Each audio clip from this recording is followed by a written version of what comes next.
What's going on, everybody? Thank you for joining us today. It is Thursday, July 23rd, and you are tuning in to the Police Softball Podcast. I want to thank you guys very much for joining us today. I am ready to get this thing going because we have a great subject matter that I love to talk about, and that is anything that we as officers are doing that is outside of what it is our regular duties are, to be able to help our community, So I'm excited to be able to highlight our guests and the events that they're involved in when it comes to serving our community outside of their duties. So I'm ready to get that thing going. Plus today, we also have a recap of the National Police Softball Championships. So I'm really excited about a recap in that. So I am Trinidad. I am a U.S. Air Force veteran, 23-year law enforcement veteran, 2-time cancer survivor, a franchise business owner, and I am a nonprofit founder. And I'm going to skip through all of that because we got guests that'll be able to talk about that later. As far as police softball is concerned, I'm the coach of our San Antonio Law softball team. We won a couple of national titles, won the Chevy Wright Sportsman of the Year Award, earned the Pat Hill Inspiration Award, and I'm a member of the Texas Police Athletic Foundation and the PS.com Hall of Fame. So that's me. I want to be able to welcome back my co-host, who by now has got a little bit of rest under his belt because it's been raining over there in St. Louis. So I want to welcome Joe Monahan, my co-host to the show. What's going on, Joe? Trini, what's happening, bud? What's up, brother? So he's a coach of the Missouri Lawmen. He's the director of the Show Me Classic. He is the coach of the Louisville Slugger Masters Division, which I'm really excited about being up there with you guys on this Vegas in October. With the East Conference Manager of the Year, East Coast Conference Manager of the Year, and the Texas Showdown Home Run Derby champ.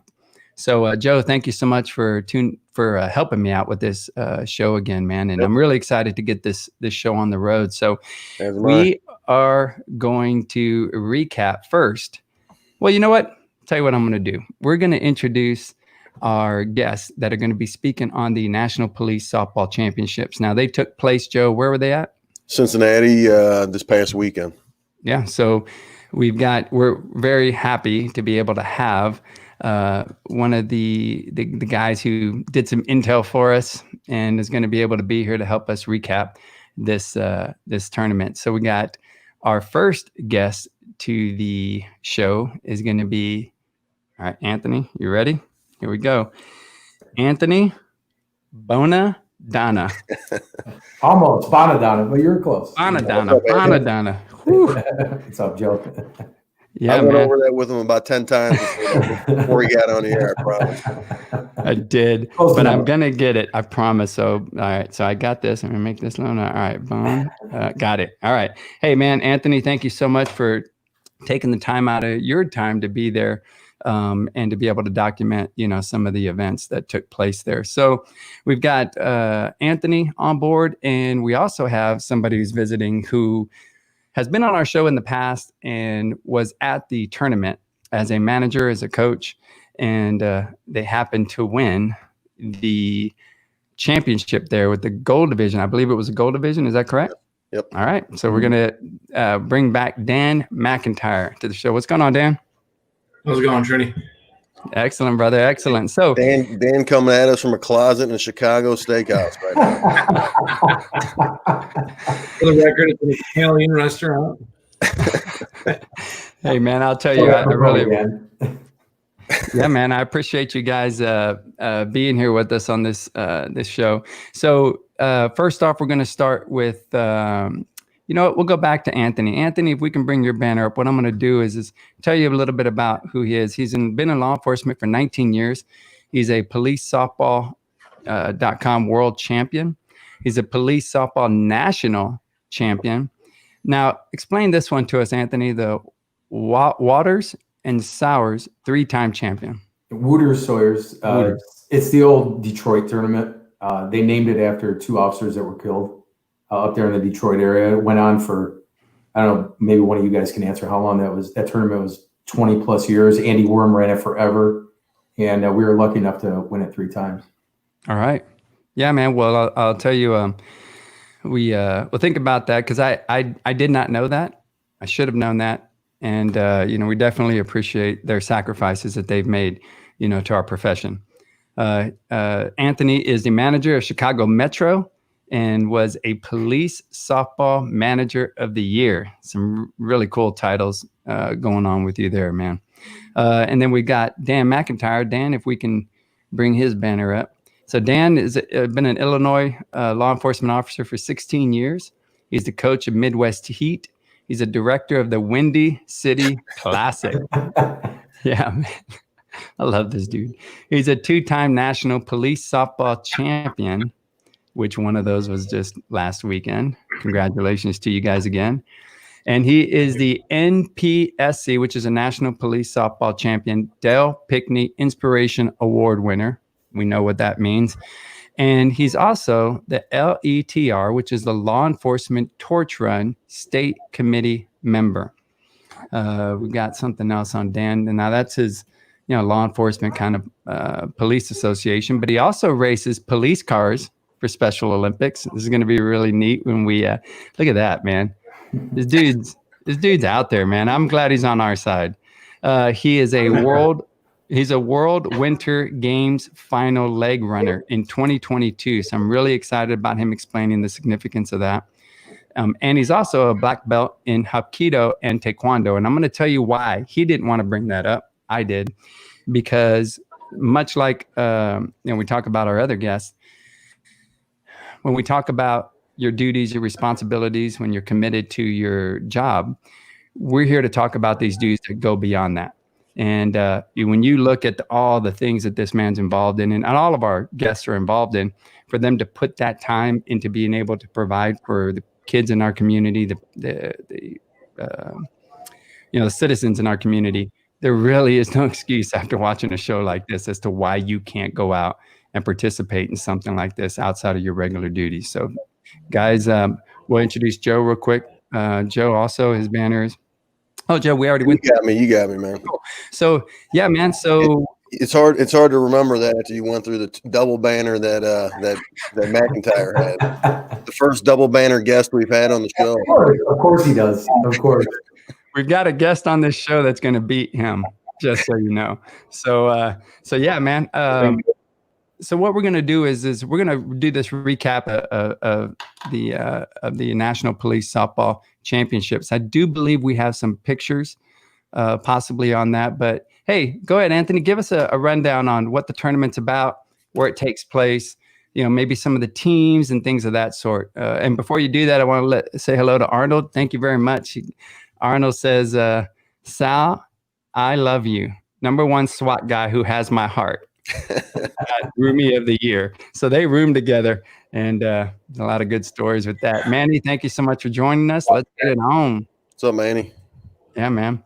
We're going to get into this comment later, but Albert, thank you so much for joining us. Brandon West, what's up? Trini and Joe. What's going on, Brandon? So, hey, man, go ahead and recap right now. What's that, Joe? No, I was just saying, I wonder how things in Florida right now. I guess, everything getting shut down there is just another state that's shutting everything down with the COVID. But I know I think that some of those guys had to back out of the New York tournament, some of the Florida guys, which is coming up this weekend now, I think. Yeah, it's definitely popping up all over the nation, different things. We wanted to go on a vacation also, but they had a 2-week deal, it's in Hawaii. We had a 2-week deal and we're like, we can't do that. So, but yeah, let's go on, Anthony. And you just tell me, what you got with this tournament, man. Give us a little background on it. Yeah. So, Cincinnati, the National Police Softball Championship's been going on since, I believe, the late 70s, early 80s. Originally it was in Dayton. Frank Navarro who's associated with Dayton Metro, was running that forever. At one point back in the 80s and even into the 90s, they had 70 teams. It was like the World Series in Vegas. It's currently ran by Poppy, who's been on a bunch of different teams. Cincinnati, God, I don't even know who he's played with. Detroit, Pittsburgh, and a bunch of other teams in Dayton and them. But he's been running it the last few years. He's keeping the tradition going. This year they were down to 10 teams. A little disappointing, but under the circumstances with everything going on, obviously understandable. We won it the first time that we've ever won it. Stu Hoskins, who started Chicago Metro back in the mid 70s, was taking teams down there all through the 80s, 90s into the 2000s. And last year was the first time we won it out of all of them. They finished second a couple times, but it's a good time. It's a good tournament. And although we didn't have a great showing on the field this year, one of our guys did get an award to get the Del Pickney Inspirational Award. So that made the weekend a little bit better between that and with everything shutting down with COVID and everything, we just decided instead of going out to dinner or doing a team dinner, we just barbecued in the parking lot of the hotel. Just had a good time as a team. Well, is Stu still traveling with you guys?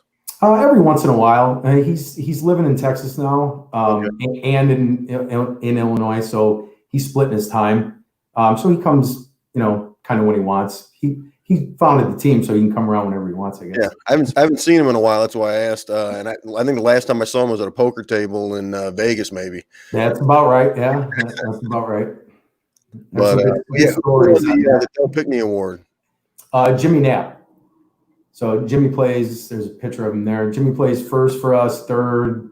Anywhere you want him to play, Jimmy, he'll play. But it meant a lot to him. He really became close with Del.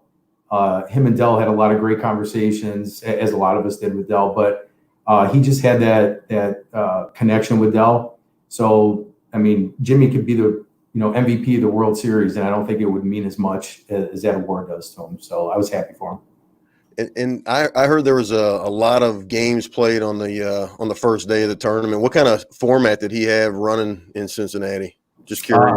It was so you get 4 round robin games and then seed out of that and then into a double elimination. So basically, you either went up or down. There was some predetermined with Ohio Lawman and them being there. They're going to be in majors regardless of what happens. But everybody else kind of fought their way through, and it was like 105 with the heat index. And then on top of that, it made national news. There was a SWAT situation where the SWAT guy took out the engine block of a semi. Yeah, there you go, right there. So that was going on right behind the fields while we're playing, and it's 105 degrees out. So there was a lot of stuff going on last weekend, that's for sure. Yeah, on something like that, it's there was a tournament that was in New York, and I think they were going to have some protests that were going on. I know it's a big concern because you have a bunch of policemen together. Situations can pop up at any point. And, when I don't remember who it was, somebody had brought up that, I don't know if it was Dan or Joe, you might've done it, but when that thing popped up and I was like, oh man, there you go. Right there. If he'd have ran towards the fields, he'd have been in trouble. And we heard the shot too. When that sniper took out the engine block, we heard it and we were like, oh boy. That's very distinct. We didn't know. Yeah, it was very distinct for 50 caliber sniper rifle taking out an engine block, but it worked out fine. And, we've had that before, those situations like in Vegas. I know there's been a few times when, Las Vegas PD's had a helicopter hovering over the fields and guys running from, bailing out foot pursuits after pursuits and stuff like that. So I think it was about maybe 2 or 3 years ago. We were leaving the Nugget to head out to the fields for our first game, and as we're going outside, there's police friggin' everywhere. They got the street shut down, and there was someone on the roof of the garage. Oh yeah, I remember that. Jump off the roof to commit suicide. It was crazy. Wow. I think that never happened. They talked the person down, obviously, but yeah, just the wild things we see out there. Yeah, we were playing a couple years, 2-3 years ago. We were playing Kansas City. We were in the middle of a game. I think we were on Wrigley or Dodger, one of those backfields, and we had to stop the game because 2 guys ran into the complex, and all these coppers are running behind them, and we got the air support up and everything. Yeah, it's wild sometimes, I mean. Life goes on whether we're playing a tournament or not. So yeah. Hey, so on the just real quickly, Joe, just so you know, Jonathan Reyes says, Joe, be ready for us next week. So you can kick our ass again. I'm ready. And Andy is saying St. Louis chance 2019, 2020. If you Yeah, play you know with what team he plays he on. doesn't run through it again. I promise you that. Hey, BJ says the stash is still on point, Mac. What's up, BJ? Yeah, and Brandon says Michigan was always a great tourney. My boy Worm did it right. That is true. Andy rolled out the red carpet for everybody. We started going there maybe mid 2000s, like around 05, somewhere in there, and never had a bad time. On the field sometimes we did, but that was our own fault. But everything else that was surrounded that tournament and what the tournament meant. I mean, the families of the officers it was named out after came out there throughout the first pitch. I think one year they had them land in a helicopter right on the field, and they sang the national. Part of the families sang the national anthem. And it was a good time. It was for a good cause, obviously. So yeah. So I know Dan, you guys were there. You guys played in the tournament, and how did y'all's tournament go, man? I know ultimately you won the Gold Division Championship, but tell us about the tournament, man. For people that have never been there before, what were your experiences? How did you feel about the way that your team did, and the field competition, things of that sort? Well, I can tell you that it was hot every bit of degree that Anthony talked about. It was that hot out there. We ended up getting lucky and having 13 guys go out to the tournament, so we were able to save some legs here and there, which definitely came down to during those last games of the first day and into the second day. We had fresh legs in the outfield, and it meant a lot to get that that amount of people going out there, because you don't have the tired legs in the outfield. And Anthony knows, running a team, you guys both as well, and Trini, when your outfielders are tired running a 3-man outfield, it doesn't do good for you. This tournament particularly, I mean, it's the first tournament I ever participated in as a police softball player. Pete Pavia and Doug Lindando got me out a couple of years back. I don't remember which year it is exactly, but the camaraderie going into that center, for lack of better terms, restaurant, it was great for me, and I enjoyed it. And because of that, I make it a point to go out there every year. Poppy's reached out to a couple different people in that complex to help out with the tournament. They did the bracket a certain way, and I mean, it was a lot of games in one day. Now the managers, we agreed to the 6 games, but it was a lot. And in that heat, down Cincinnati, in that little valley off the Ohio, I mean, it's bad. It gets really, really warm. We didn't think about the weather when we were like, yeah, let's go play 8 games. Great idea. And then, you get down there and it's like 105, and with the humidity like that, yeah, we didn't take into account. 6 game guarantee for that kind of entry fee, man. 6 games is great. Yeah. But a couple managers said it perfect. 3 games into the round robin would have been just perfect, and maybe that's something for the future. Poppy tried to do it right by all of us, and he went with what we wanted. And fortunately, again, having 13 guys on the bench, or 13 guys period, 3 on the bench at all times, really, really helped us out. We've talked about that before, and I've had discussions with my team on like how many guys do we take out of town, and you got to mix between guys that are taking their time off, spending their own money. They go out there, and there's an expectation of playing, especially if you have a buttload of just a bunch of talent, and everybody's trying to get into the game. It can be difficult, but at the same time, in tournaments like this, you just need to have those legs, man. You just need to have them. And I think it's extremely important to take, at a minimum, when you go out of town. We've talked on past shows, 14 people, 13, 14 people at a minimum. Sometimes because, when after a game, when we're shaking hands, are like, Jesus, Chicago Metro never ends. I mean, we have 20 guys in a tournament, but that's really, it's important. Everybody comes into play at some point during the weekend, and having a lot of guys, especially when it's that hot, is no doubt. We could have used 5 more probably last weekend. Yeah. And you guys usually show up a few squads. Yeah. I mean, we almost have 2 teams with us sometimes. That's how deep we are, but 20 deep. That year that we played Lake of the Ozarks, which was also hot as hell, I think you guys had about 20 guys that seemed like that tournament as well, I remember.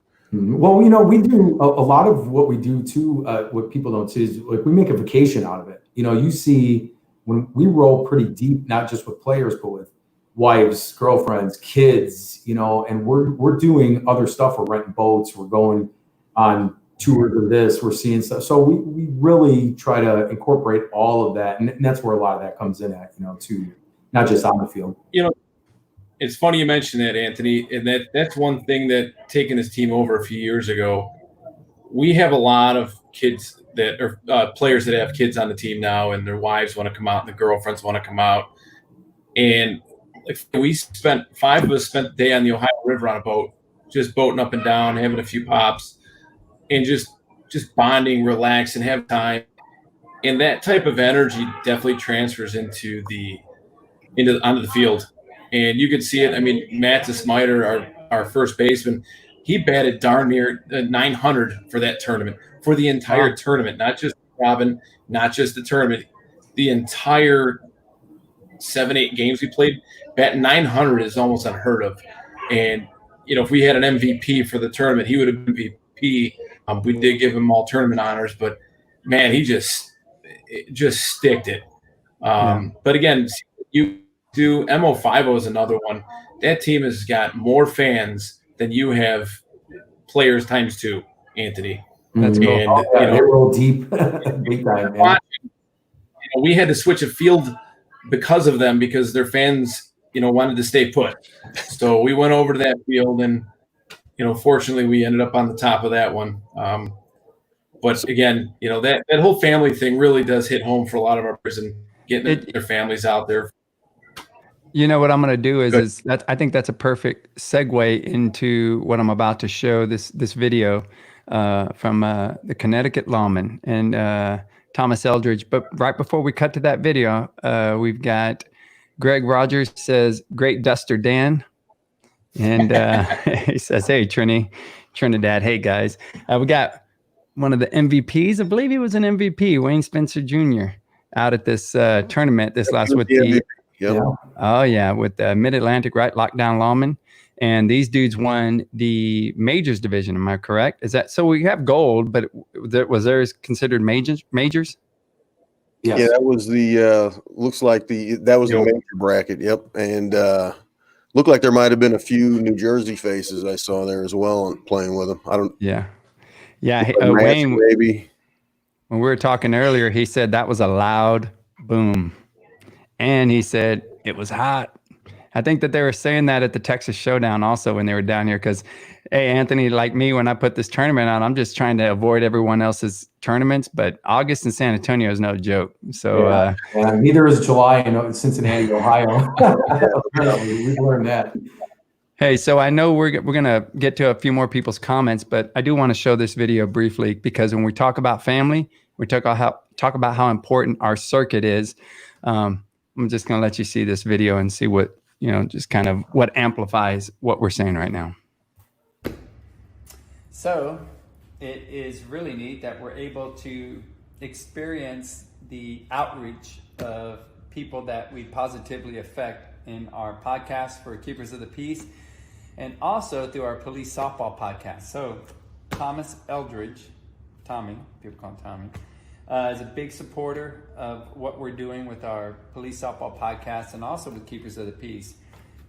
This dude and his family and his team got together and they sent us this package. So I took the tape off already because I didn't want to waste time on the video, but he made sure that he let me know that it was for our family. And so for our family, that really means a lot to me, because you can send something to me and it means it's very special, of course, but whenever you do something for somebody's family, it has that extra sense of importance or appreciation for what it is in the police softball world. It is attached to the sport that we love. So including family is very important. So I'm getting ready to open it. I've been excited to do this. All right. So the note says, Trini, like to thank you for all you do for the police softball circuit. Love the podcast. Just a little appreciation for myself and the team, the CT Lawman, Connecticut Lawman. Some shirts and a hoodie for you and your family. Hope I got your number right. All right, number 11. God bless you and your family. Tommy Eldridge. All right, look at this. Connecticut Lawman, thank you so much. Really appreciate it. This really makes me feel special. I'm supporting this. Very cool. Very cool. Awesome. Very nice. Dude, is that cool or what, man? Thank you guys so much. Connecticut Lawman and Thomas Eldridge. And like I'm telling you, man, there is such a bond in our circuit. And that's what it's about, man. When we go to these tournaments, I mean, there's softball, but, you know, including our families and feeling like our families are included are very important. So any of you tournament directors that are out there, man, anything you can do that make those families feel like they're just a part of that tournament, and because they are, it just is a really neat feeling. So, hey, thank you guys so much for those. And it was really cool, man. Yeah, so we've got, we're going to be talking about, we got the Cincy tournament, the recap, anything that you guys want to add to this tournament. Terry Dugan with his team. I know that they won the majors. Dan, you guys, oh yeah, there's Agent 23 right there. So these guys had to come back out of the losers bracket, am I right? Yeah, they came back. I think from what I read, they came back and ended up double dipping Ohio Lawman, the Shield, I guess. I wasn't there, obviously, but that's what was posted. They came back. I think they won the championship like 32-26 or something like that. Mm. Yeah. Hey, so as we get ready to wrap this segment up, because we got a lot of great information coming y'all's way. And Greg says, yeah, that was after the shooting at Mandalay year, Joe. Remember it well. We're playing Team Texas. Guys from Team Texas said they had enough guns for all my Canadian friends. Boy. Let's see. I think last weekend in Cincy, there was probably plenty of firepower on the field too. If that guy would have can coach anything, and he wasn't going to get far. That's when you tell guys like that, look, man, you really need to find something else to do for a living. This just isn't your bad luck. Yeah, right. You walk into a police softball tournament. Yeah. Hey, Jim Joseph Jr., man, you're 100% right. Role players win titles.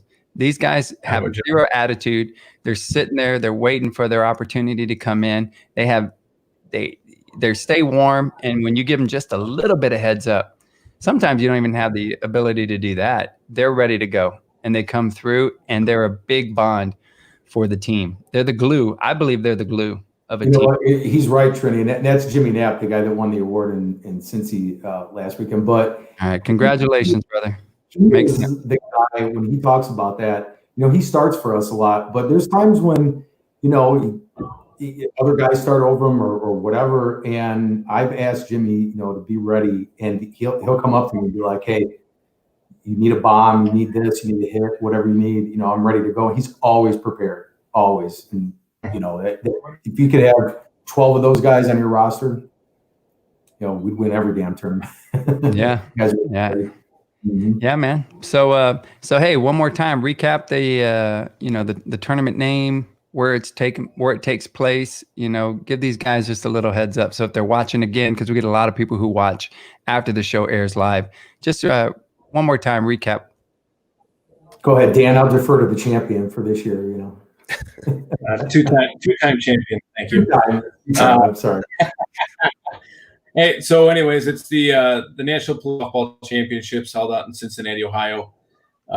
This year was the 49th. Next year will be the 50th. So any of you guys out there that aren't on a team, that are looking to maybe get a team together, it's a good tournament to start out in. It's a great group of people that always come out there from all the country. Again, due to COVID, the numbers were down. Poppy tries to do it right. It's hard to do it all by yourself. And, we'll be going back there until that tournament is no longer, which would mean the Ohio flooded the complex. But, thank you to Poppy and those guys. We enjoyed coming out there. Love to see more of you guys down there next year. Awesome, man. Hey, Anthony, thank you so much for joining us today. I love your background, man. I would love to have you back on the show. I think we could probably have people's backgrounds just to have them explain what's going on. But I love the bobbleheads. You're missing the one from The Office. What's his name? God dang it. My kids, they're listening. The little bobblehead from The Office. But no, man, that's a really cool cool background, man. And thank you so much for joining us and putting the time into coming on to the show and recapping that Cincy tournament. Thanks, Trini. Thanks for having me on. All right, brother. All right, man. All right, man. Thank you so much again. All right. So we're going to intro now the next part of this tournament. I'm all tournament mode. I'm ready to go. The next part of this show. We're going to start with Dan. Since you're here, we're going to go ahead and start with you. And we're going to show a quick, let's see, I think we have do we have a video or a picture with Dan? I think we got, you know what? I know what we'll do. Dan, we're gonna introduce our next guest and we'll bring you right back. That's what we'll do.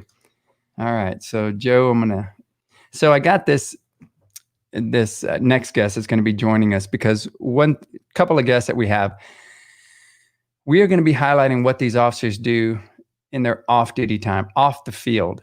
And, you know, I believe that when we have our uniforms, our badge, our vest, it's important.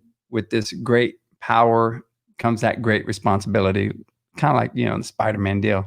And I think that these guys really exemplify what it is that I'm talking about. And so I want to be able to introduce our first guest, and that is going to be a member of our San Antonio Law softball team. But what we're going to do is we're going to show a quick video of the organization that he's involved in.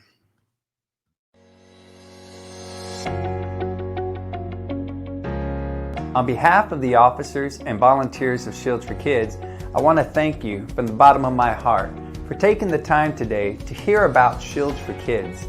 I can stand here and tell you all about us, but I think this video will do a better job. Val was our initial coach of SA Law, and he was shot multiple times, but one of the bullets hit his badge, and that's the one that they said saved his life.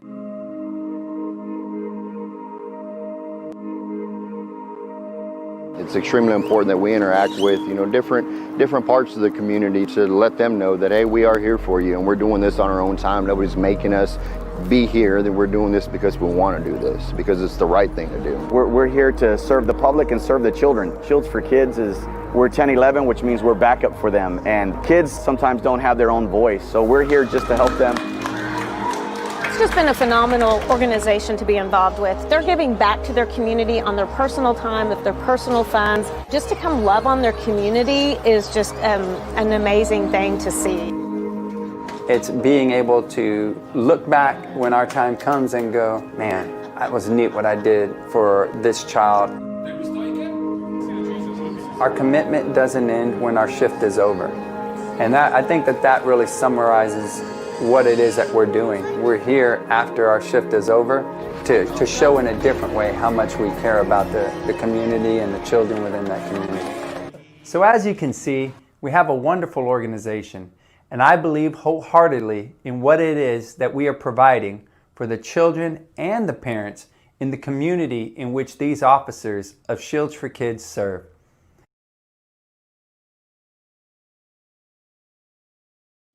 So one of the proud members of our Shields for Kids organization is our next guest. He's a member of our San Antonio Law softball team. Want to welcome Sal Hernandez to the show. What's going on, Sally? Oh, I'm sorry, Trey. I thought this was a SWAT podcast. My bad. Let me take everything off. Hold on. All right. I guess I'll bring out the bat at the police softball podcast, right? Oh, that's a hot bat right there. There we go. A Presidente. That's what I'm talking about, Sally. Hey, man, thank you so much for that, man. That's awesome, dude. Hey, that's a great laugh. Hey, man, so Sal, he's 8 years in law enforcement. He's a member of our SWAT team. He's a two-time, hey, that's what I'm talking about. Very rarely do we see each other in uniform, in that uniform, but that was one of those nights we worked together. He's a two-time Texas Tactical Police Officers Association SWAT competition champ. Guess he could be a chap. He's a champ. Florida SWAT Roundup International top national team, and a second place overall. That's a very big competition that takes place, and that's a very hard position to attain in that competition. So congratulations to you guys. Louisiana Tactical Police Officers Association SWAT competition champs and a jiu-jitsu purple belt.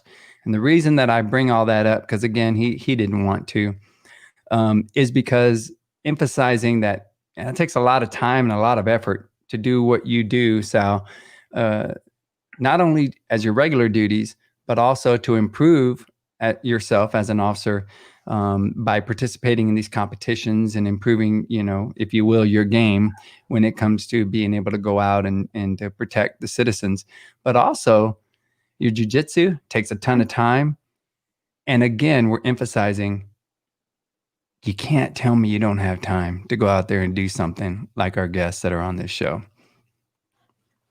Yeah, for sure. I mean, I'm lucky enough to have the support from my wife 100%. And that's the first part where it starts. So big shout out to my wife for backing me up for every little thing that I want to do, every little crazy side competition or jiu-jitsu or anything I want to do. She's always standing by me. So I appreciate that. And absolutely. I mean, you see what I do. I mean, I'm a SWAT officer, so I try to make sure that I'm squared away for all my coworkers, and also it became a hobby. Doing jiu-jitsu is something that I can take to work, and I've had to practice jiu-jitsu several times while on the job, and luckily training for so long that it's helped me, stay alive out there on the streets. So yeah, absolutely, man. Continuing to improve. We also have your kind of your police softball kind of accolades, if you will. He's a shortstop. I'll bring the bat back. Yes. Yeah, let me bring it back. All right. Yes, great timing. We've got you're a shortstop for our SA Law team. You're a PS.com Gold Division champion, and you were selected as the All-World winner. Very well deserved. You are a Show Me Classic champion. Hey, Joe. What's up? Oh, yeah. Yeah. Going to try to repeat. Here in St. Louis, Sal? Oh, yes, sir. That was awesome. It was a good time last year. And I've been through the thick and thin of the past 6 years going there, 7 years. And it's been some crazy stories. Really rough. It all came together last year, though, man. Yes, sir. Yeah. It was a good time. Yeah. So, and people wouldn't maybe not know this, but he's a multiple home run derby champion. Ooh. See that for him? That's what I'm talking about. I don't think I'm that strong anymore. Yeah, I think Arnold the Buffalo on our team is I've passed the torch to him. So what about the barefoot home run swinger? Oh man, he needs to get on here at least one time because we need to get him on. Yes, that dude is something else. Anything like it? And we're talking about Cody Wayne, and we're going to show a picture of him here in just a bit. Oh man, Cody Wayne. Yeah. A lot of good times with Cody. Yeah. Yep. So, all right. So, Sal, we're going to come back to you. We're going to talk about Shields for Kids and what it means to you to be involved in an organization like that outside of what your regular duties are. We're going to have our next guest now that we're going to introduce. This man, I'll play a video. This man, his name's John Koster. And this man here is really does a lot of great things off the field. They all do, of course. I just love the variety of what we have on the show. So we're going to show a video that kind of highlights what John's involved in his off-duty time. So, A group of Oakland teenagers spent hours at police headquarters downtown the other day, but they weren't in trouble. As KTVU crime reporter Henry Lee explains in tonight's Crime Files, they were there to open up dialogue about racial tensions between police and the community. He got shot, and now people are doing like Black Lives Matter and stuff. These Oakland middle school students had a one-on-one chat with Oakland police recently. They talked about shootings by officers, race, tensions between cops and citizens. The teens spent the day having earnest conversations with officers assigned to the school unit. The goal was simple. Officers wanted to demystify what they do, explain that they were teenagers once too. I was 19, and the police, I expected to have a very negative experience and encounter with the police officer, and he was the nicest person. And I was like, man, I can do that. The students in turn told police what was on their mind. Because if you think or have a negative reaction with the police, you can make their job harder. And the youth should know that the police is there to help, not to hurt. Let me ask you this question, Bradley. If you were walking down the street, your street, choose a street, and you see two police officers walking towards you, how do you feel? I mean, I would feel pretty positive because I know that I wouldn't do anything wrong to have a police come up to me. Another student saw it differently. I just think I'd be kind of scared because I'd be like, oh my God, policeman, I don't want to go to jail. I didn't do anything. The trip wasn't just about deep conversations. The students also got a tour of the department. This is where you store the evidence right here. Checked out the evidence room, the report writing room. 70% of the work is all paperwork. You guys like working out? People like working out here? The gym where officers work out, and of course, cop cars and motorcycles. Many teens said their perceptions of the police have changed. I had to hate two of them, but coming in here today, what I've learned is it's not all police that's like that. In the police department, the youth, the community, we're on the same team. We need to break down those walls and come together and communicate. We're not saying anyone's right, anyone's wrong. All we're trying to do is just come together. Police hope experiences like these help bridge the gap between officers and young people. For Crime Files, Henry Lee, KTVU, Fox 2 News. John Koster, welcome to the show, brother. Hey, Hi, how are you? How's it going, Joe? Good. Hey, I'm going to tell you, I can't wait to comment on that video, but just to let you know, John's a sergeant in the Oakland PD, 20 plus years. He's the coach of the Oakland Police Department softball club. He is the director of the Desert Shootout Tournament in Reno, which we've already discussed, Joe, that we're going to make this thing happen. 100%. Absolutely. Yeah, let me cut in. That's one of my favorite tournaments. I told John that before we went live, but that complex and the setting and just the job he does with that tournament is just awesome. The only issue that kind of arises is that it's always on Mother's Day weekend and trying to get come on, mothers. But that being said, I told them already that we're going to get a team out there next year again, because it's just a great experience, great complex, awesome setting, and just the whole setup, the fields, the mountains in the background, the bar and grill on the second level, right in the middle of all the fields where you can look down and watch all the games. It's just an awesome experience. Absolutely, man. When you see those pictures, who doesn't want to go there? And I'm excited to be able to go there next. I brought it up to a few of the guys that we had practice in, and we actually had a practice before we went up to St. Louis. So when we had a practice, I was able to tell these guys that we're going up there next year. So I'm really excited about that. And you could tell by the complex, man, that's top notch. Yeah, that complex is really, really cool. So we got the PS.com. He's the Outstanding Police Officer, the Community Award winner. Awesome title. And he's the founder of the OPD Youth Outreach Unit. John, I'm going to cut right to it, man, because that video was extremely powerful. You see the differences in the two kids when they ask them, what is your feeling if you see a police officer coming down, man? One, no problem, not doing anything wrong. And the other one, hey, I'm worried, that it's the way he's been raised or his experiences. And in the end, when Andre, the young boy that says that before I came here, this was my perception. And now after visits, this is what my perception is. How freaking powerful is that? Great on you guys, man. Yeah, it's a very powerful thing. I spent, like I said, I've been doing this for about 20 years and over 20 years now. And I would say sometime around my 10-year mark, I was actually sitting in front of a junior high school, and I was just kind of contemplating my entire career. And folks always said, leave the profession better than you found it. So I'd ask myself that question: have I brought anything to the table? And the answer was, well, I kind of did everything that everyone else did. I chased dope, I chased guns, and then I went to investigations, and then I was the FTO, and well, now what?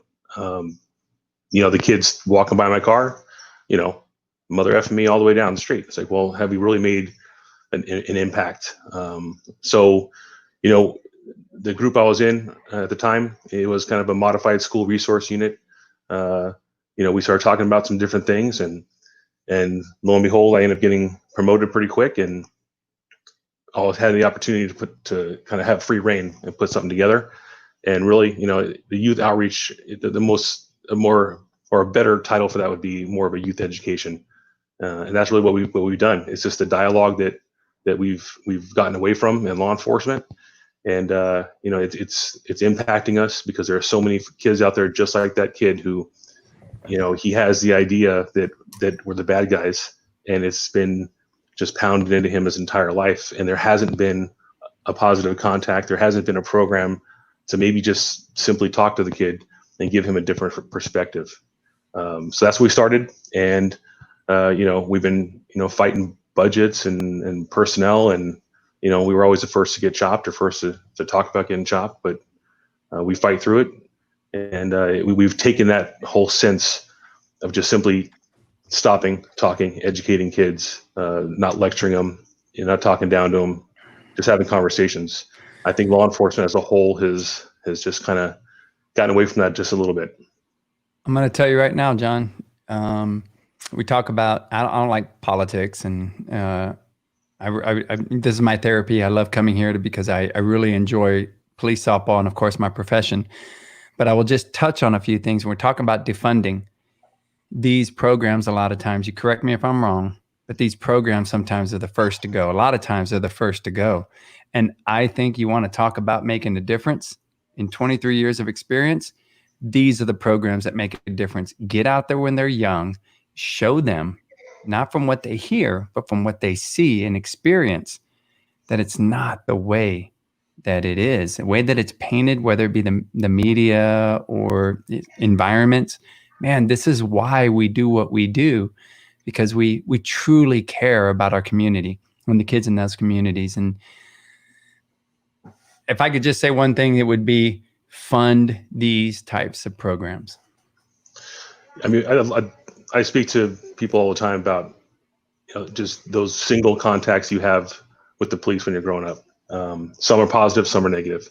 So, I speak from the bubble of Oakland, California. So everything I talk about is there because that's what I know the best.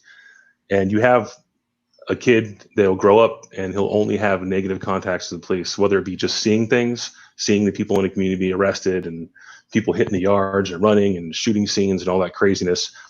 And if there's no one to step out or no program, there's no police activities league, there's no outreach at all, then those children become adults. And even if they end up being kind of squared away and getting a job, they carry that prejudice towards law enforcement into their adulthood.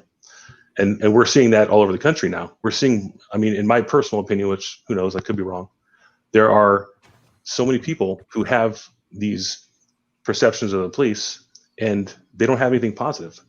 So maybe we failed years ago when we were so wrapped up in chasing crack and chasing guns that, this whole entire segment of population was just untouched by the police in a positive way. And here we are now. They're adults and they're going to have their opinion, and we could have somehow intervened somewhere along the way. That's just how I think. Yeah. And I think most in law enforcement will, I think what you just said resonates.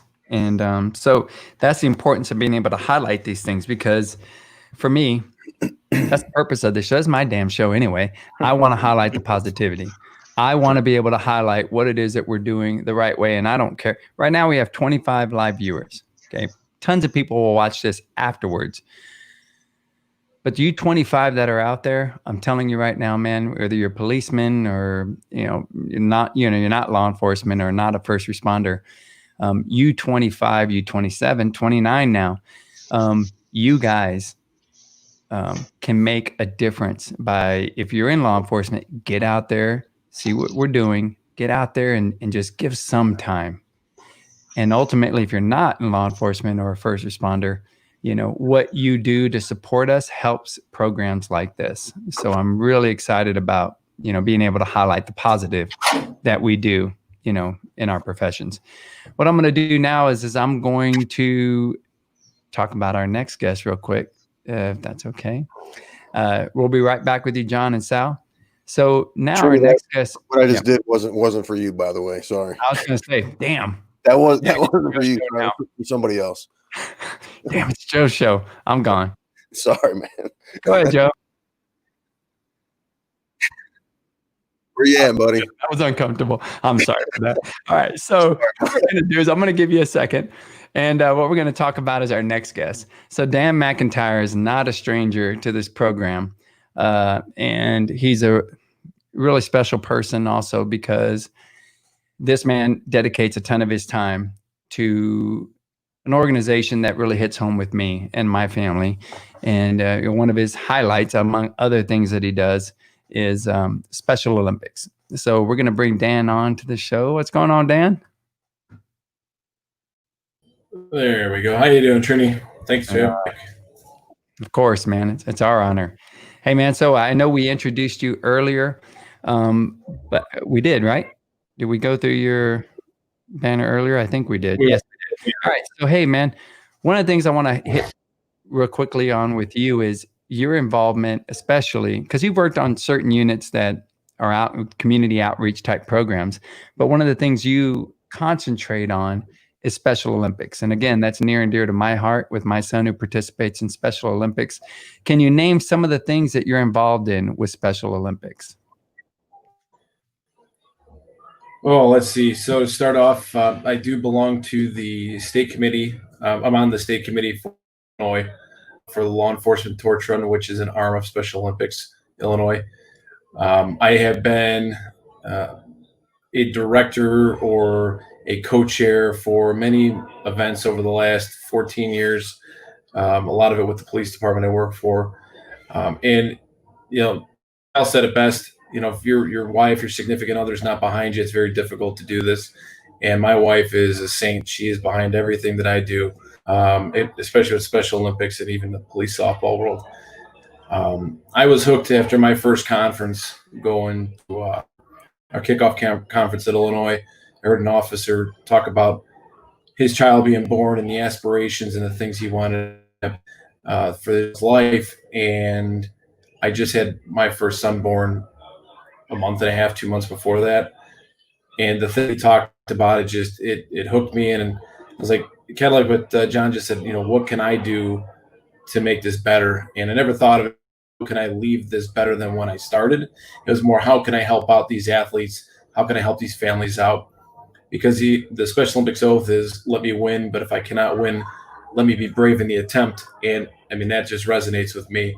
And I've gone out and tried to do the best I can in my community.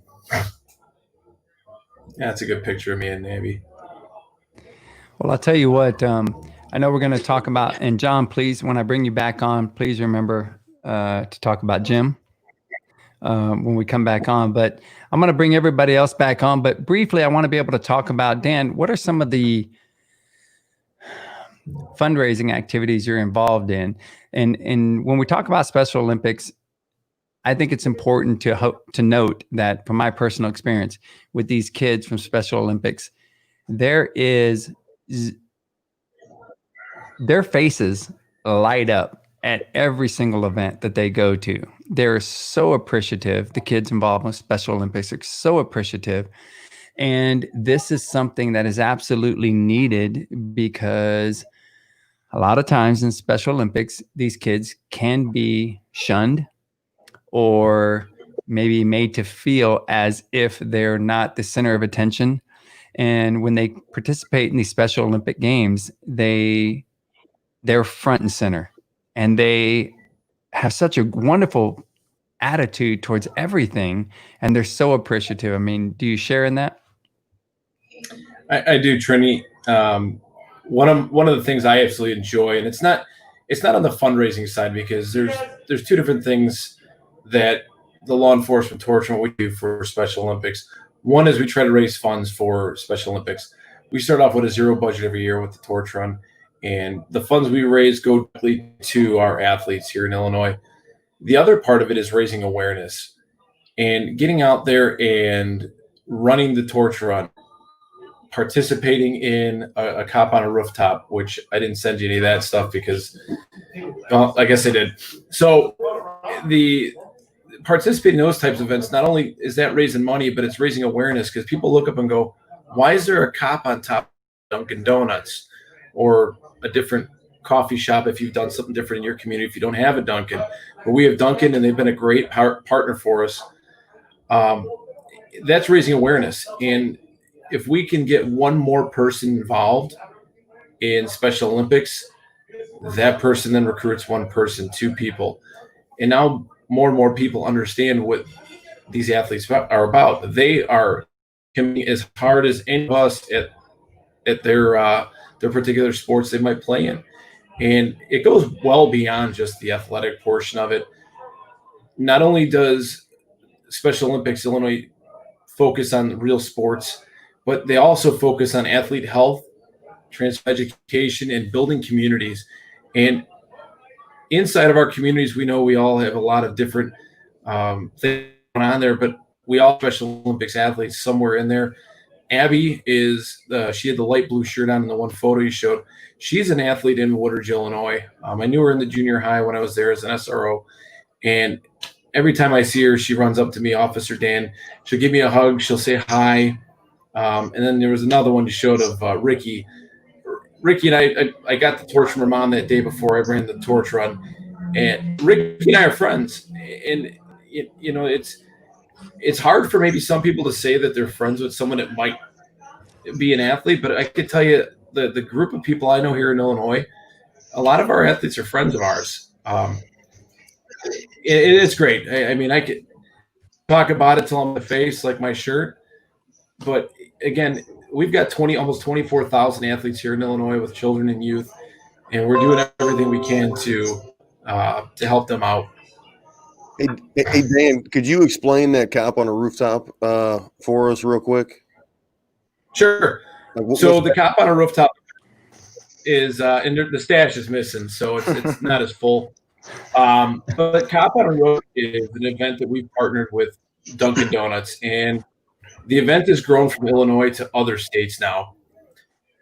The premise behind the Cop on a Rooftop is people give donations to the police officers on the ground or other support staff that might be there in order to get the cop off the rooftop. Very similar to a lot of billboard sits you may have seen over your years. And that event alone is over $1 million event for Illinois. And as I said, Dunkin' Donuts has been a great partner. I'm not trying to plug them or anything, but they've really, really, really helped out Special Olympics. And this event is moved out to, I think, at least 6 or 7 other states.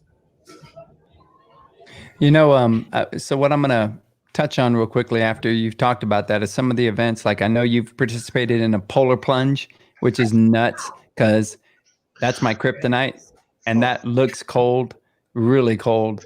Tell us about the temperatures on that. Well, you know, people always say, how do you jump into cold water? Well, you can see the icebergs behind me. That hole was dug out by a front-end loader with open water. And we jumped an hour for 24 hours in order, again, to raise funds for Special Olympics. People ask, how cold is that water? Hold on real quick. Hold on, Dan. This is nuts. Sure. I could never do this.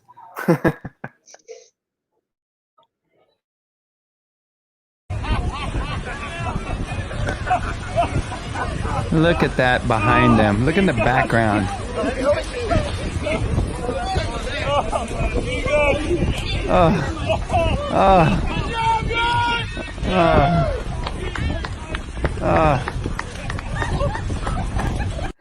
I notice a lot of those dudes have some insulation, but I don't care. That's freaking cold. It is cold, Tree. And, you know, you see all that ice back there, and the ice is actually a turn off for a lot of people. But what's the freezing point of water? It's 32 degrees. That water is 32 degrees any which way you cut it. And it's like taking an ice bath after a long tournament in Cincinnati, or I don't do that. You know, running camps. Yeah, I don't do ice baths. So so I can't relate, but I do appreciate what you do. So I'm going to tell you, you also do something else that's going to be kind of cool. You race cars for Special Olympics. Can we see a quick video on that? Who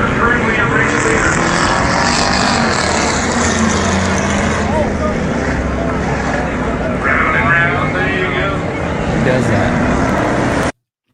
Who does that? Man, what an awesome thing. About 26 of us do that. Man, that's crazy. Yeah, it is. I've never raced before legally. And it was just something that one of our officers on the committee, Chris Soderlund, he saw it was an event in California, and he brought it to Illinois. And it gets a different officer to go out and do something like that, because not everybody does golf outings. Not everyone plays hockey. Not everyone plays softball. We have legit racers in that race that are the guys that have won it the last couple of years are legit racers. These guys go out and they race. They're police officers and they're racing events, and they're doing just as well. Not everybody polar plunges, and not everybody races cars around a dirt track either, just so you know, because it doesn't happen here in San Antonio. I was going to tell you, yeah, we could. I will just tell you that, so we got Brandon who says the Oakland PD Youth Outreach Program is one of the best programs I've seen in terms of bridging the gap between police and the community. I truly believe that this is where it all starts. So, so yeah, we're going to get on to kind of some general questions for you guys to answer. And, you know, we're approaching, so we're at an hour and 2 minutes, but I don't care. In the end, somebody's going to watch this and it can be recorded, or it is recorded, and you'll be able to see it again. I care about highlighting these positive things that we do in our off-duty time. So I want to be able to ask you guys, why is it that you participate in these things that you don't get paid in, that, you know, requires a lot of commitment? What drives you to want to participate in these programs? Sally, we haven't heard from you in a while. Go ahead, ma'am. Yeah, so what really got me into it was really you, Trini. You got me involved, you know, with the team SA Law, you know, younger officer in my career, and you started this nonprofit program, and I immediately drew my interest to be a part of the community. And man, there's something very special in my heart for Shields for Kids. And man, anybody listen to this, you know, you can really make a difference to that child, to anybody in the community that's, you know, it's young, at such a young age. And just for them to put your gear on, to put a helmet on, you know, they get to pick up our shield and come in our bear. And just for us talking to them really makes a difference. And man, we're more than just officers. It's just more than a badge. They get to see who we really are.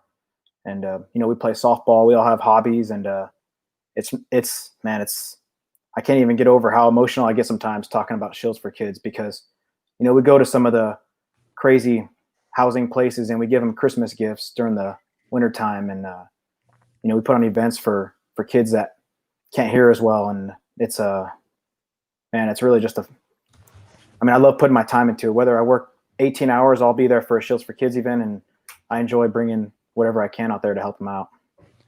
You know, you can't fake something that comes from your heart. And I know without a doubt, you know, every one of our guests have that in their heart, what they do and why they're involved and what they're involved in.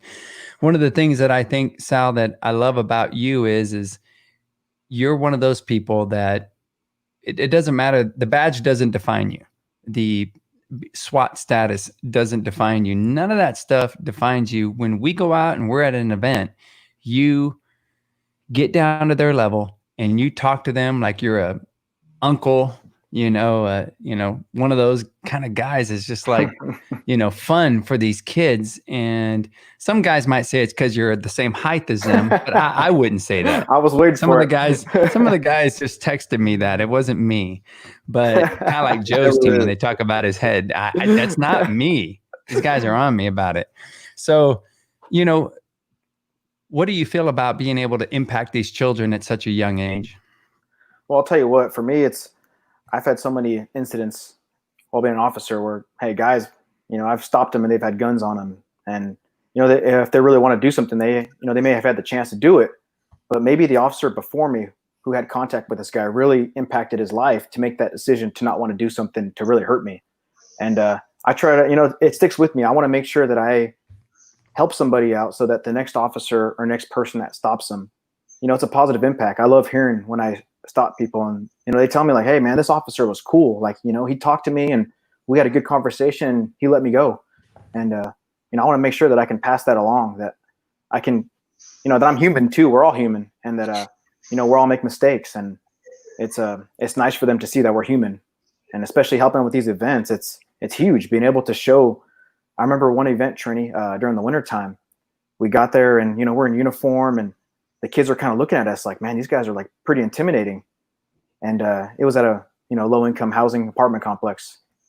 And I remember once we started bringing the toys out and the kids' face just lit up, like, and we weren't just those officers that, hey, who are these? These are just officers. We were actually people, and we're giving them gifts, and kids are crying, and I'm trying to bite my tongue to not cry, and it's really hard for me talking about some of this stuff because I get so emotional just because it really does impact them a lot, and it's nice to to be there and support that. So. Absolutely, and I think that being on SWAT a lot of times, being a special operations type unit. I know when I was there, I felt like it was something that, because the movies and all that kind of stuff, it was like, I know that I can make even more of an impact. It's almost like even more of an obligation for me to go out there because they know my position and I can impact them even more. So I know that you guys do that kind of thing all the time. And to touch on that, Manny Reyes, one of our guys on our team, he's our pitcher now, all-star pitcher. He told me right before we went into that give at an apartment complex, he goes, man, he goes, my family, we used to come to these events. We didn't have money. And so when somebody would put on an event like this, we would come, and that's how we got our Christmas gifts. I didn't know that, man. And it really pulled on my, my heart, just how much, because that was one of our first gives, and it pulled on my heartstrings, if you will, because it was like that confirmation that how much of an impact we're making, because Manny was touched by that when he was a kid. There's Manny right there.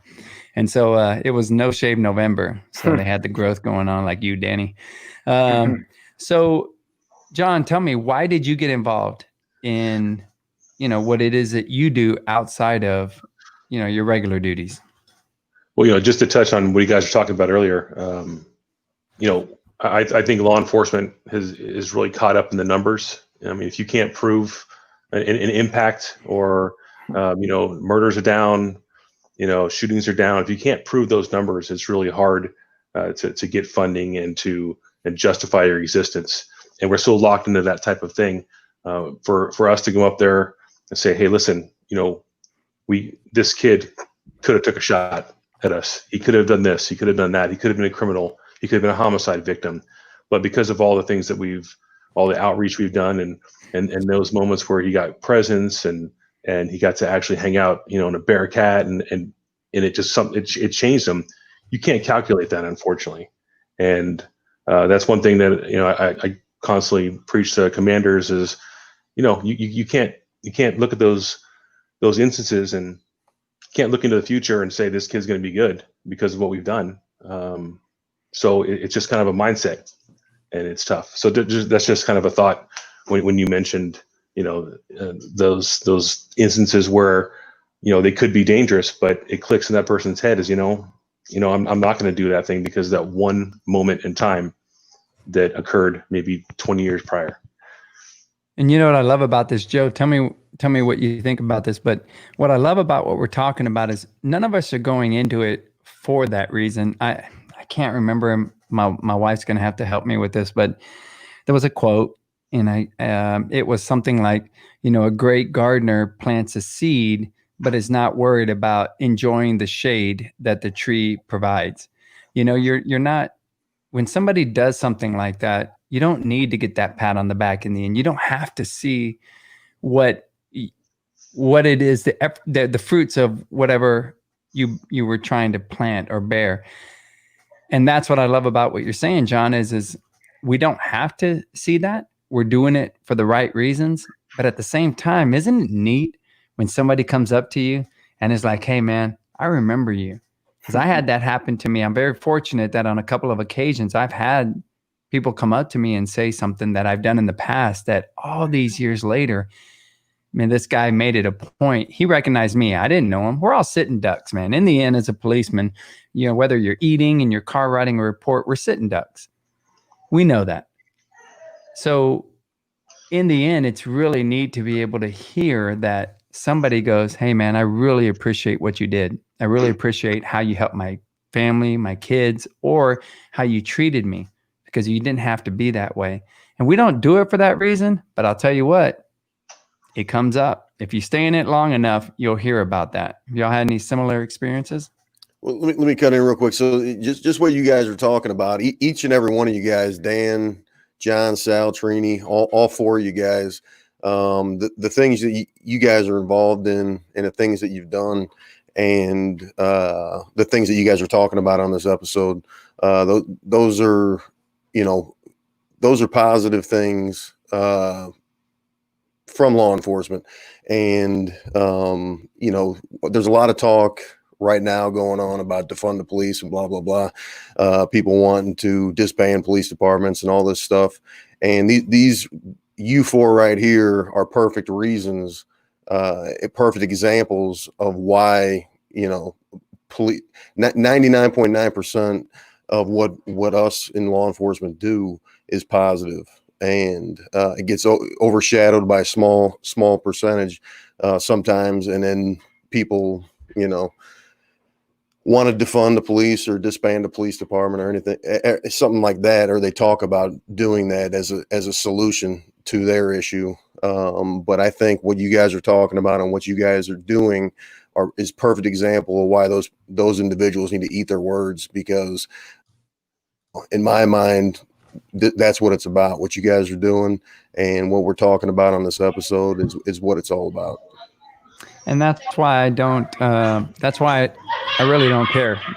An hour and 13 minutes. We still have 24 viewers. The viewers, I mentioned that because the viewers aren't what's important as much. Don't get me wrong. We appreciate you, but it's really about being able to shed light on that positivity and ultimately being able to kind of like share why it is important for us as law enforcement officers or first responders in general to go out and do our part outside of our regular duties. And that's what I love about highlighting people like what we have on the show, is because you can't tell me it's a time, because it's not the time. These guys got a bunch of stuff going on. It's really just being able to work it in and realize once you get out there, I promise you, a day of Special Olympics, a day of a youth program. Like, we're going to talk about Jim Lemon. And if you don't mind, John, we're going to talk about Jim here. It will not seem like a day off is wasted. I promise you, if you go out there and you take part in things like this. Jim, can you tell us about Jim? Sure. So I think most folks, he was founder of the Quake team from years ago. From the Quake, he went on to, that's when I ran into him, even though he lived down the street for years and years, and worked for a neighboring agency. We created Aftershock, West Coast Aftershock, which turned into United. Jim was probably one of the best police softball players for years and years in the 90s, early 2000s. He was an absolute beast. He really, I think the early or the mid 90s, early 2000 Quake was probably the best team I've ever seen play, along with Durgan Longmire and Tommy LaRock and some just legends. Jim was, he was the mayor. He was not only completely involved with police softball, but he was a fantastic cop, great detective. He was a motorman. He became a lieutenant. He did everything, SWAT leader. And when all that was done, he went and he was a legendary girls varsity coach. And he taught, and he also coached for Castro Valley High for years and years. And then he ended up going to Monte Vista. He is a police softball Hall of Famer. Anyone who's ever met Jim, he was the nicest guy you've ever met. He was the kind of guy that you wanted to represent law enforcement, and he did a great job. Unfortunately, in February, he passed from a pretty rare brain cancer that kind of just popped up in the middle of the summer, and he fought a good battle, but then we lost him. So he's the kind of guy that, I'll never be a Jim Lemon. For anyone who knows me, especially in the softball field and just my personality, we're polar opposites. But if I can be even a tiny bit like Jim, especially with the amount of time he put in and effort, not just in law enforcement, but in coaching and, girls softball. I mean, his girls are fantastic players, college players, just a great man. And, I was hoping to, honor him this year in the Reno Sparks tournament. And, kind of spend the year, bringing some sort of awareness to glioblastoma, which is the cancer that he passed from. Unfortunately, COVID decided to take care of that for us. So, perhaps next year. But the man slept, I swear he must have slept 5 hours a night because he was constantly working on something outside of just his everyday police world. I relate to this in a small way, in the anxiety, fear, of what comes with the diagnosis. And one thing that you mentioned to me when we talked previously is, man, you wouldn't know. He's smiling. He's continuing his activities. He's doing, and I'll tell you what, I know from experience, and really all the guys on this podcast understand kind of where I've come from, because I've shared with them, because they're really great people. And I've had the opportunity to talk to them about my particular situation. But to hear something like that, because if I'm not mistaken, John, and the numbers don't really matter that much, but it is close to about 8 months from the time he found out to the time that he passed. For this dude to be able to have something that's terminal, that you should be doing other things. This guy continued to do what he did, and that's provide for his community and for the people in that community. And that's what I wish we could highlight on these programs, man. People like Jim, it's a big thing to be able to handle yourself the way that he handled himself with all that he was facing. And so I'm really happy that you shared that with me, and I'm excited to be able to bring that awareness to not only his legacy, but also that particular illness that came about to bring awareness. Yeah, we appreciate it. Yeah, man.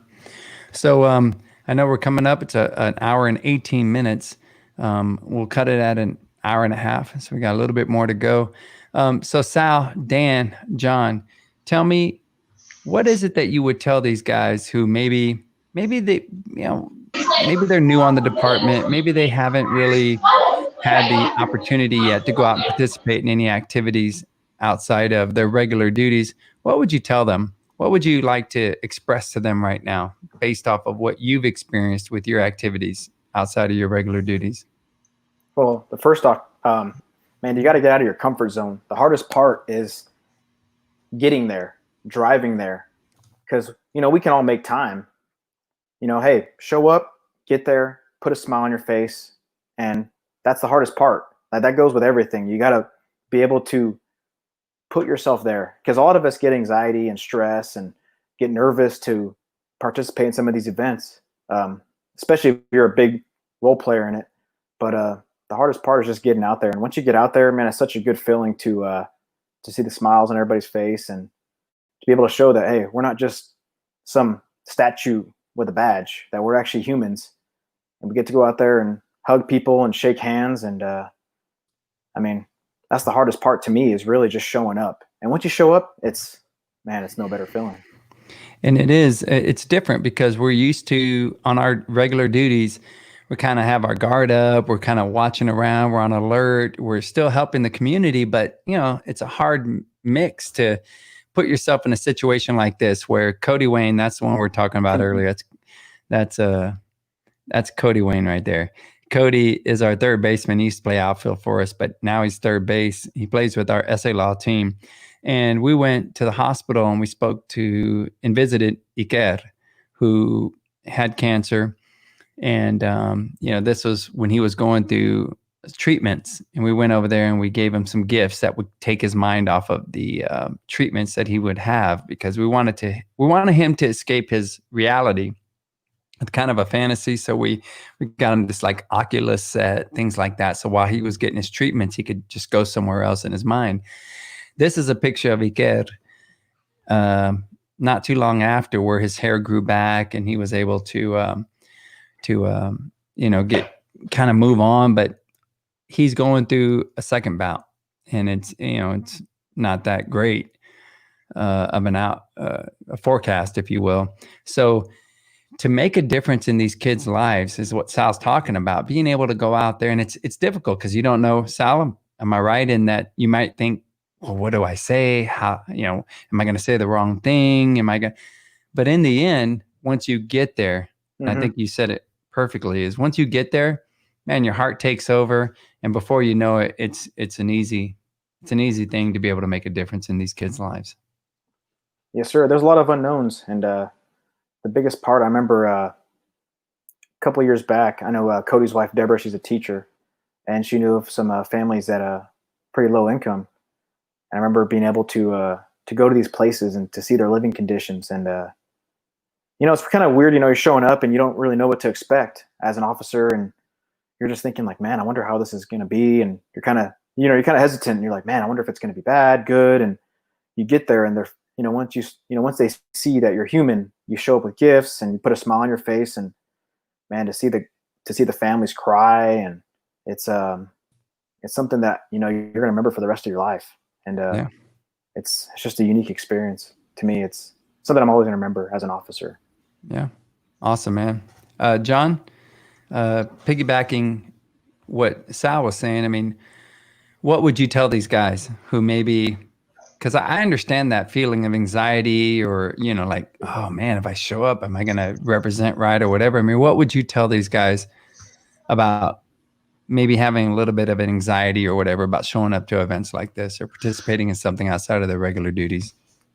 Well, I mean, first of all, I know so many folks that I work with and cops that they coach constantly. They're coaching Little League, they're coaching, whatever they can. So I think we're not necessarily a minority at all.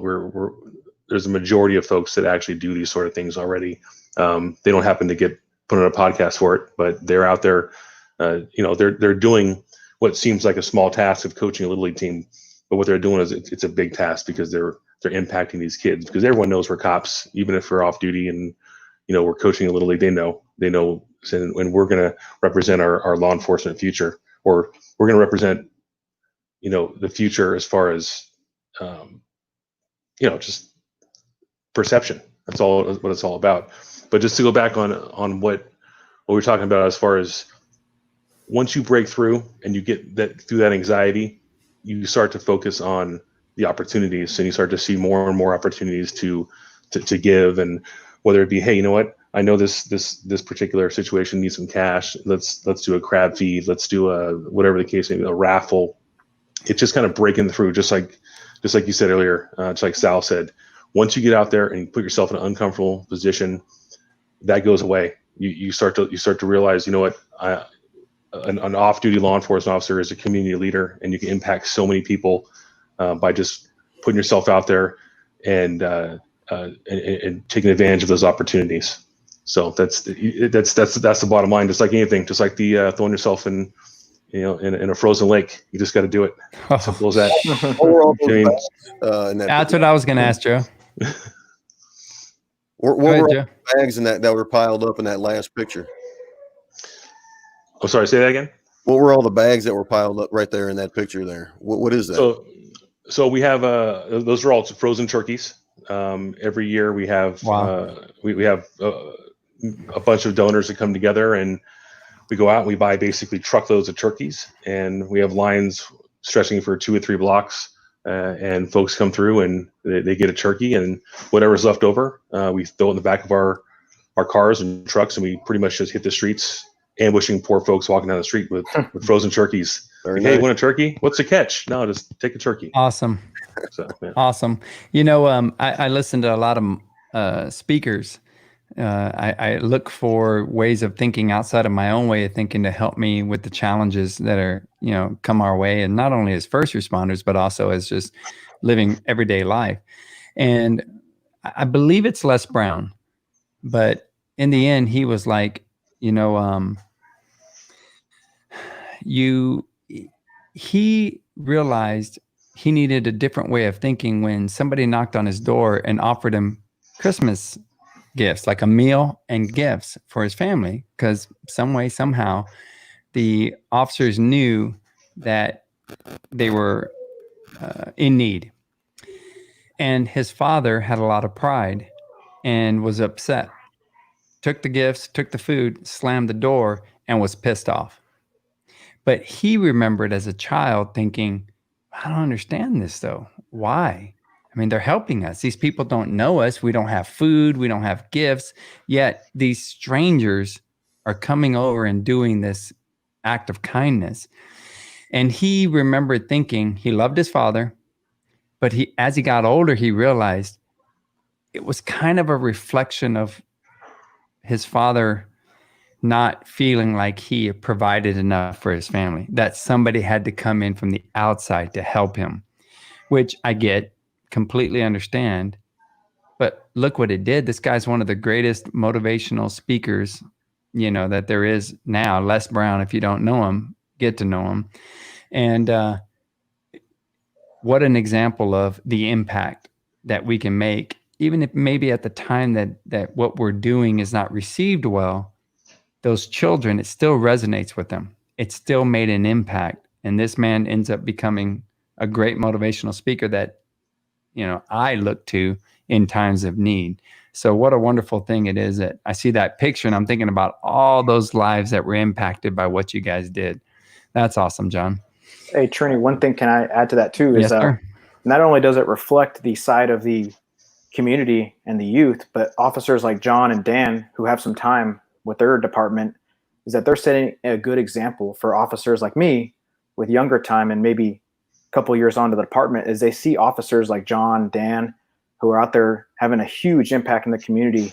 And it gives officers like myself something to look up to. And I could be like, wow, like this guy's out here, he has a family, he's busting his butt on the weekend on his day off to help his community out and to make a difference. And younger officers need to look up to guys like this because, I'm sure they're not looking for the recognition, but there is officers out there that are looking up to guys like that to set a good example. And it really does show like, man, this guy's putting in some hard work just to make a difference so that the next officer who deals with this person doesn't have a bad experience.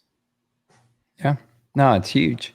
It's huge. And again, like you said, none of us do it for that reason. Like we're not looking for the accolades, but at the same time, we know that, if you see these examples and you hear their stories, you realize I'm making a difference. Even though I may not get it instantly, I may not get that gratification, and not that we're looking for it, but it does feel good for somebody to recognize what you're doing and kind of like let you know we really appreciate it. But sometimes, like in Les Brown's situation, his father didn't recognize that, but look what difference it made.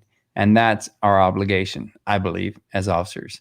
So, Dan, what would you tell these young cats who are out there who are trying to, who maybe might be anxious or, whatever? I mean, what would you say to them?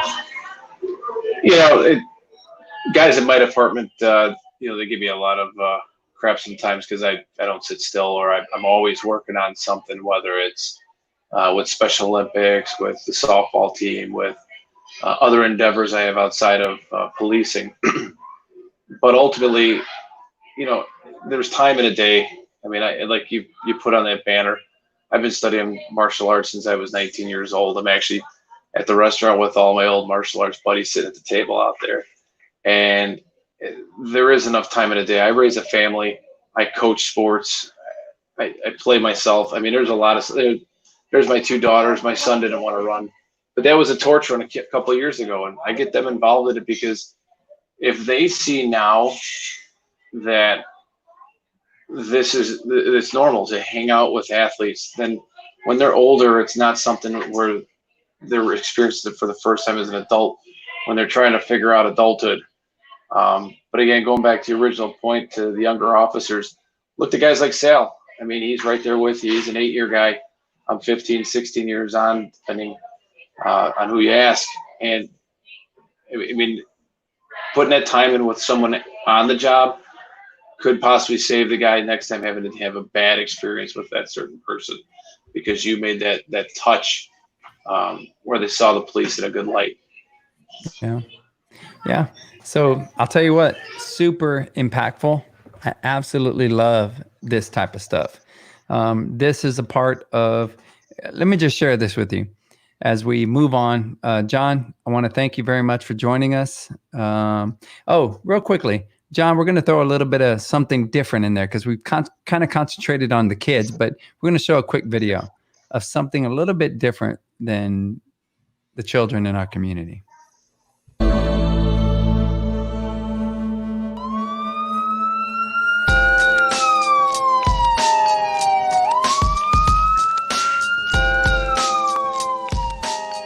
So as far as the Oakland Police Department, we've participated in this event for a few years now, and it's a great opportunity to come out, play with the veterans, the active service folks, their families, and just have a good time.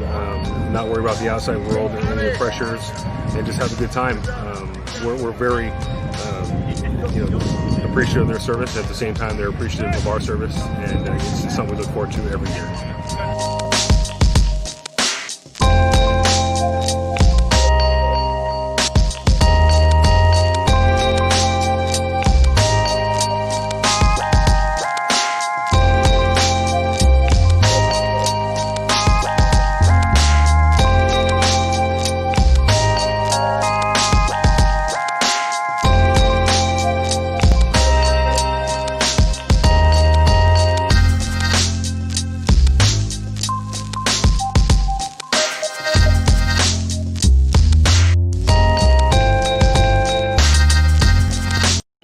I want to do that.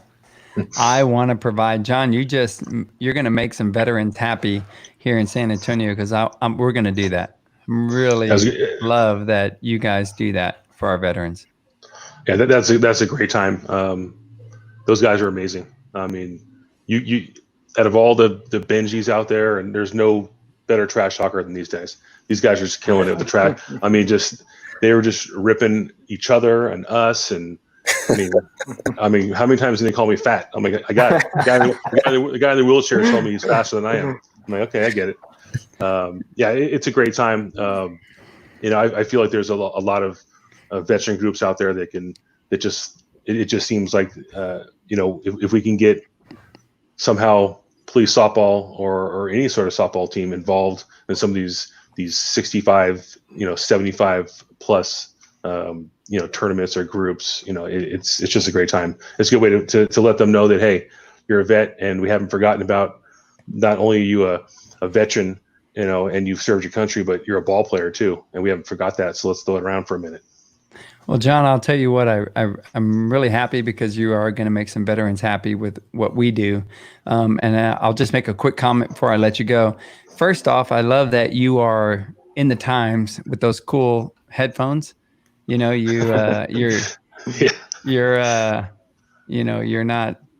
going back in the day or whatever. I mean, those are hip, man. I guess mine weren't working earlier, so they're not as cool as his.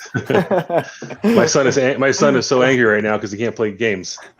So I was talking to John earlier. We were doing a little equipment test, and he was like, "I don't know what to do. I don't know." And he saw his son's little switch or whatever it's called. He's like, "Let me try these," and so he's got them on. So, hey, one thing I'll tell you is, John, I don't know this, but you told me that sometimes you may think that some people have you have a reputation on the circuit as far as like being aggressive and like into the game and all that. Here's what I'll tell you. I absolutely love about what we're doing with this podcast is highlighting these guys who, you get on the field, you're competitive, but here's John Koster. Here's what you don't see outside of the competitiveness. Here's what you don't see outside of things like Benji.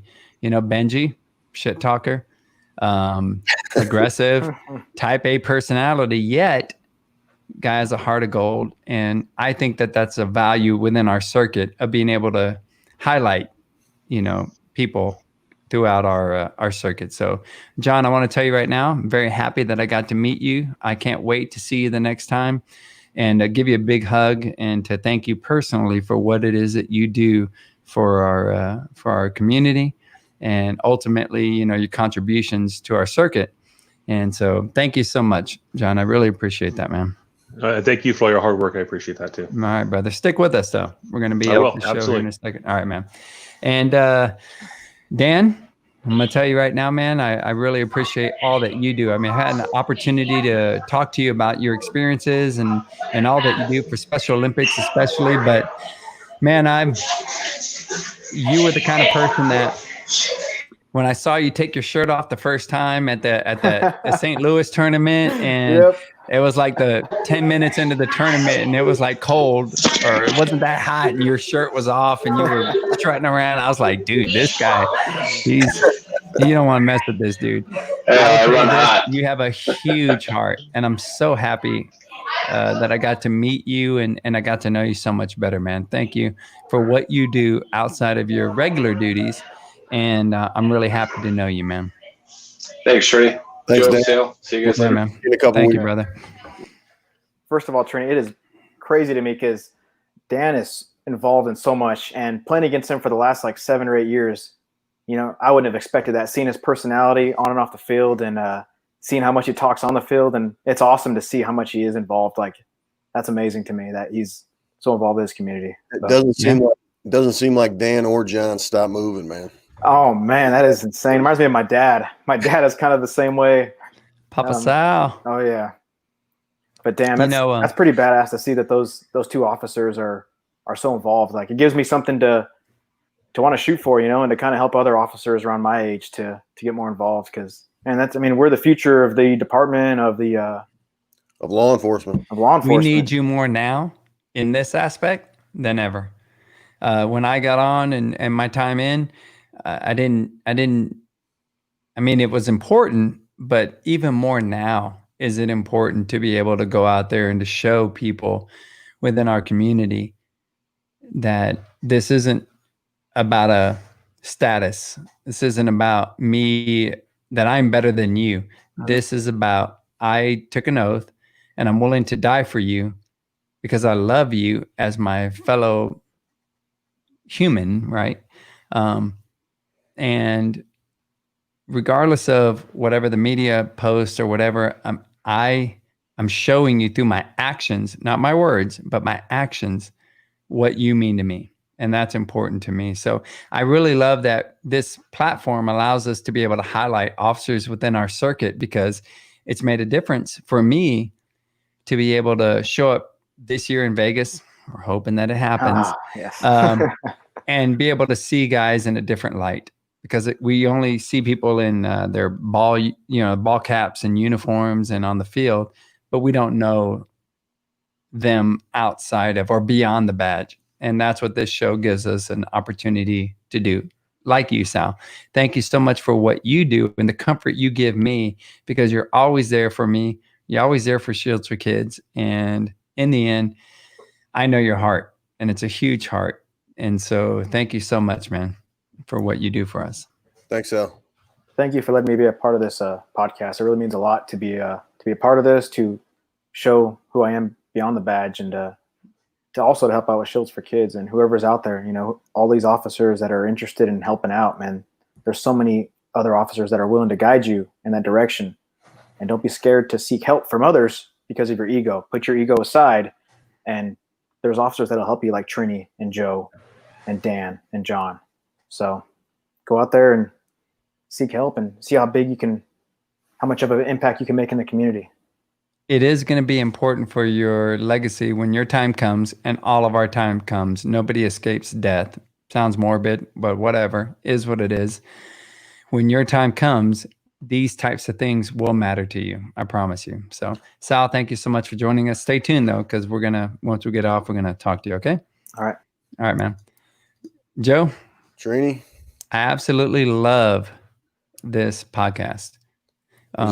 This meant a lot to me. I love highlighting the positive aspects of who we are and what we do. And it also allows people within our circuit to be able to look at us a little differently when we see each other in Vegas or at other tournaments. And so I'm really happy that we did this. You deserve a shout out as well. I might be wrong on the time here, but I think about maybe 5 years ago or so, me and you had a conversation. We talked about 501c3s and golf tournaments and fundraisers and all that kind of stuff. And this was prior to Shields for Kids, if I'm not mistaken. Yep. And then you started Shields for Kids, and where you've taken that and what you've turned that into in such a short period of time, and what you've done for these kids is unbelievable to me. I would have never guessed when we had that conversation. You were telling me, I'm interested. This is what I'm thinking. This is what I want to do. I would have never guessed that it would be where it's at right now. I mean, you did an amazing job, and you continue to do an amazing job with it. And it's like I said, it's pretty amazing, pretty unbelievable. Thank you very much for that, Joe. Coming from you means a lot to me. You know that. And so I thank you again for joining me on this podcast. And ultimately, you provide me a lot of security when I come out, because it's not easy to put myself out there. But thank you so much. Hey, Mr. Monahan, come on, baby. Let's make this thing happen, man. I'm hoping that we can get this vaccine for what we're going through right now, give us some normalcy. And either way, I appreciate your efforts. So thank you very much. All right, Joe. Thank you very much, brother. Hey, don't forget, Jonathan, this was earlier, but he said, Joe, be ready for us next week. We'll see how that goes. We're going to have a great time either way. So I want to let you guys know this was probably one of my favorite podcasts, because it highlights the positivity of what it is that we do. I care very, very much about my service to my community, to my country, and outside of what my regular duties are, providing for people who are in need is my why. In my lifetime, I found my why. And so if you're interested, we have a conference coming up. It's going to help a lot of these first responders. It's the International Keepers of the Peace First Responders Conference, April the 12th through the 14th. It's a badass conference with badass breakout sessions for police, fire, military, and EMTs.